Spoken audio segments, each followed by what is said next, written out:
오늘 우리에게 주시는 하나님 아버지의 말씀은 에베소서 4장 11절 또 12절입니다. 에베소서 4장 11절 12절 두 절만 제가 봉독해 드리겠습니다. 그가 어떤 사람은 사도로, 어떤 사람은 선지자로, 어떤 사람은 복음 전하는 자로, 어떤 사람은 목사와 교사로 삼으셨으니 이는 성도를 온전하게 하여 봉사의 일을 하게 하며 그리스도의 몸을 세우려 하심이라. 아멘.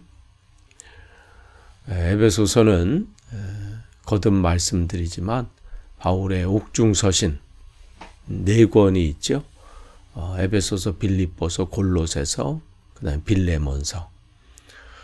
이 에베소는 바울이 2차 전도 여행 때 세운 개척한 교회이고 3차 전도 여행 때 대략 한 3년을 머물면서 에베소 교회를 중심으로 해서 주변 지역에 강력하게 왕성한 복음을 전했던 그러한 지역이기도 합니다. 그래서 어제 말씀 또 우리가 기억하시면 바울이 7절에서 10절 말씀을 통해서 하나님께서 선물로 그 사람의 분량대로 하나님께서 은사를 맡기셨다. 즉 직분을 맡기셨다. 이렇게 말씀을 바울을 통해서 말씀을 하셨습니다. 오늘도 11절, 12절 말씀을 통해서 하나님께서 그 선물로 주신 또한 그 분량대로 각 지체에게 허락하신 또 그렇게 맡기신 그 직분은 결국은 그리스도의 그 몸된 교회를 온전하게 세우는데 사용하는 그런 목적이 있다고 말씀을 하시는 겁니다. 그러니까 예수 그리스도께서 직분을 주셨고 또 이것은 이 은사와 이제 직결이 되어 있는데 그 모든 것은 이 하나님의 나라가 확장되고 또 그 일에 쓰임 받고 있는 교회가 든든히 세워지길 그 위에서 그 직분들을 허락하셨다는 거예요. 여기 보니까 몇 가지 직분들이 이렇게 소개되고 있어요. 여기 보니까 이제 사도가 나오죠. 사도는 예수 그리스도께서 세운 자들이죠. 이 단어의 의미만 보면 보내심을 받은 자다. 이렇게 되어 있는데 이 부분은 뭐예요? 예수님께서 예수님의 부활하신 예수님을 목격한 부활의 증인이기도 하고 또 처음 교회, 초대교회라고 하잖아요. 처음 교회를 시작한 그러한 이들이기도 합니다. 그러니까 예수님께서 12 제자를 부르시고 그들로 사도로 칭하셨죠. 또한 그 사명을 감당하지 못했던 가룟 유다를 대신해서 마띠아가 이제 그 사도의 반열에 오르게 되죠. 또 좀 더 후에는 바울과 바나바도 사도의 대열에 들어서게 됩니다. 거기에 예수님의 동생이었던 야고보도 사도로 칭함을 받지요. 성경에는 이 정도 사도로 이러한 사람들이 거론되고 있습니다. 또한 이 선지자가 여기 나와요. 선지자. 하나님의 뜻을 깨달아서 전하는 자죠. 그러니까 이 구약 시대에 하나님의 뜻을 또 하나님의 말씀을 받아서 직접적인 계시죠. 그 말씀을 받아서 그것을 대신 전하는 자. 그래서 선지자 그러면 예언자라고도 할 수도 있고, 근데 이 말은 대언자라고 하죠. 대언자. 대신 전하는 자. 그래서 하나님의 뜻을, 말씀을 받아서, 그래서 그들의 이 말씀의 이 형태는 하나님께서 이렇게 말씀하셨습니다. 이렇게 시작을 하죠. 신약 시대에서는 마찬가지예요. 선지자의 역할은 사도의 역할과 비슷하면서 이 하나님의 뜻을 가지고 또 사도들의 사역을 도와서 덕을 세우고 권면하고 또 교회를 든든히 세워가는 그 일들을 돕는 역할을 또 했습니다. 그래서 이 신약 시대의 사도라 이렇게 이 선지자라 이렇게 칭함을 받은 사람은 수리아 안디옥의 유다와 실라 이렇게 사람들이 선지자라 이렇게 칭함을 받았죠. 이런 선지자의 역할들은 대략 기독교 역사를 이렇게 보면 대략 한 AD 2세기경까지 활동했던 것 같습니다. 그 이후로는 하나님께서 주신 그 직접적인 무슨 계시 이런 말씀이 아니라 이제 주신 하나님의 말씀들, 이 성경의 말씀들을 이제 가르치고 또 이 복음을 전파하는 그 다음에 나오는 복음 전하는 자, 그 다음에 목사와 교사로 이렇게 그 사명들이 감당하게 되지요. 여기서 복음을 전하는 자는 선교사나 전도자처럼 하나님의 말씀을 전하고 또 아직 주님을 알지 못하는 이들에게 예수가 그리스도임을 전하는 그런 역할들을 했습니다. 사도행전은 이 복음 전하는 자 이를 전도자다 이렇게 번역해서 하기도 하고, 그래서 대표적인 사람이 거기 이제 사도행전에서는 빌립 집사님을 전도자라 이렇게 얘기하죠. 복음을 전하는 자. 디모데도 전도인으로 또 우리 성경에는 번역되어 있습니다. 그러니까 그런 이제 일들을 감당을 하죠. 그다음에 목사와 교사 이렇게 다 있는데요. 여기서 이제 따로 떨어져 있는 것이 아니라 이 시대에 목사와 교사가 이제 한 단어로 이렇게 묶어져 있어요. 그러니까 다른 데는 사도, 선지자, 복음 전하는 자, 그래서 정관사가 다 앞에 붙어 있는데 이 목사와 교사는 하나로 묶어져 있죠. 그러니까 목사의 역할 중에 중요한 역할이 가르치는 그 일이었던 것 같습니다.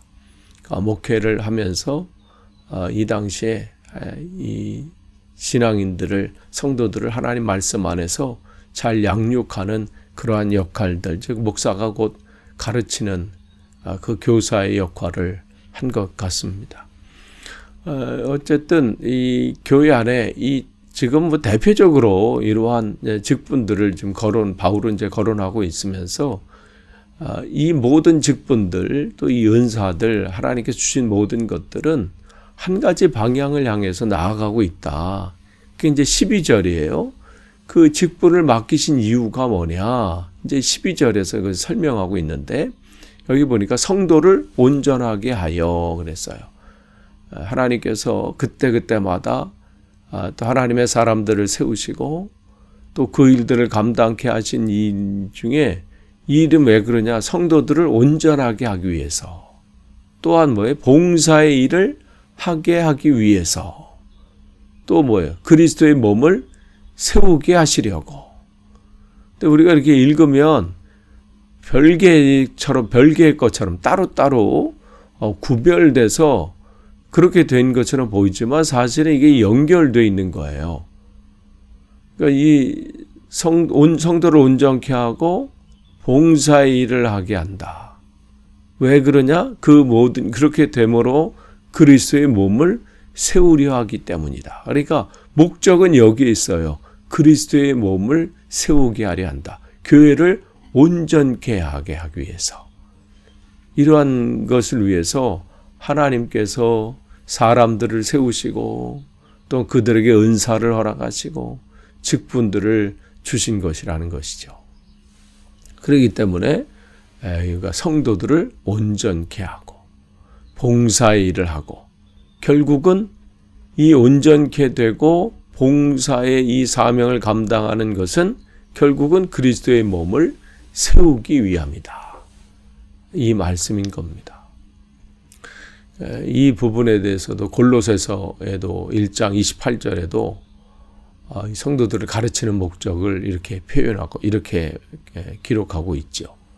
근데 여기서 보면 이 가르침과 또 이 세우심을 위해서 이 훈련인데 이 훈련에 이 방향을 한번 보세요. 성도를 온전케 하고 봉사일을 하고. 그러니까 처음이 뭐예요?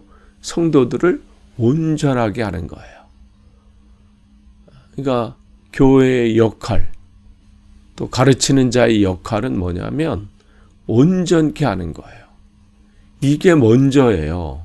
그 다음에 어떻게 온전한 그 성도들에게 뭘 하게 하는 거예요? 봉사의 일을 하게 한다. 그러니까 성도들을 훈련하고 우리가 훈련되어져야 되는 이유는 뭐냐면 사명을 감당하기 위해서요. 직분을 감당하기 위해서.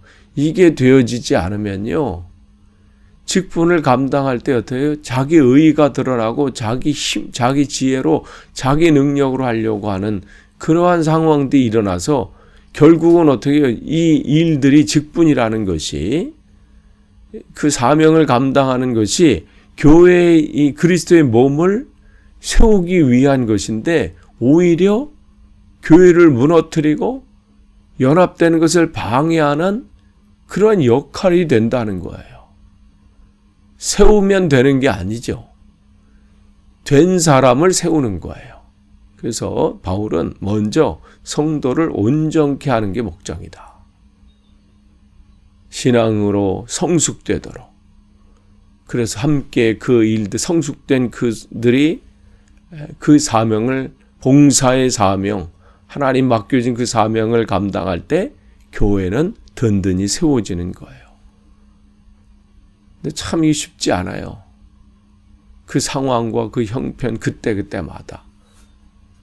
그래서 지금 우리가 기억해야 될 것은 내가 어떤 일을 왜 나에게 이런 일을 맡겨주지 않는가? 왜 내가 이 일들을 나도 감당할 수 있는데 저 사람도 저렇게 세운 것처럼 나도 세우면 나도 잘할 수 있는데 그런 마음 물론 있을 수 있죠. 그러나 그 전에 우리가 먼저 기억해야 될 것은 내가 하나님 앞에 온전하게 서 있는가? 내 마음과 생각이 지금 주님의 뜻 안에 지금 온전히 거해 있는가? 이 부분이 먼저 점검되어져야 됩니다. 이 부분이 먼저 되어지면 그 다음에 하나님께서 맡겨주실 때 능력 있게 그 사명을 감당할 수 있는 것입니다. 그런 것이 순서하게 돼 있어요. 그럴 때 그리스도의 몸으로 온전히 그 사명을 감당할 수 있는 거죠. 그가 가는 곳에 하나님의 역사가 나타나고 하나님의 능력이 나타나고 그래서 깨진 그 상황이 그를 통해서 접해지고 붙여지고 쓰러져 있는 사람을 일으킬 수 있는 능력이 나타나고. 왜냐? 사람이 하는 것이 아니라 그를 통해서 하나님께서 하시기 때문에 그렇습니다. 사람이 하게 되면요, 뭔가 되는 것처럼 보여요. 뭐 연합되는 것처럼 보이고 가서 사람들이 좀 으쌰으쌰하는 것처럼 보이고 하지만 결국은 어떻게 해요?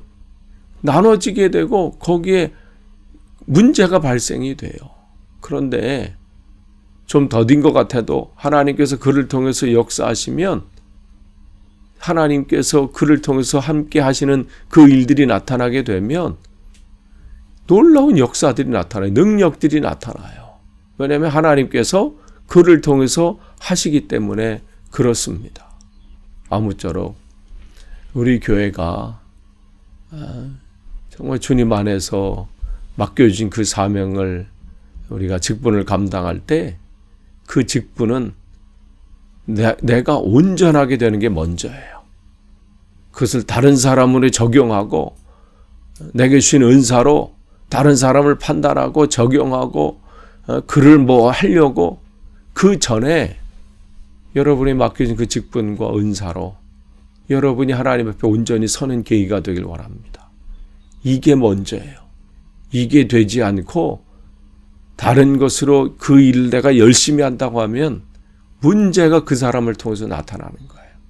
먼저 내가 온전해지는 그 자리가 되길 원하고 그런 먼저 자기가 온전해지는 훈련 가운데 또한 그 봉사 일을 하고 그렇게 되면 하나님의 몸된 교회 그리스도의 몸은 온전히 세워집니다.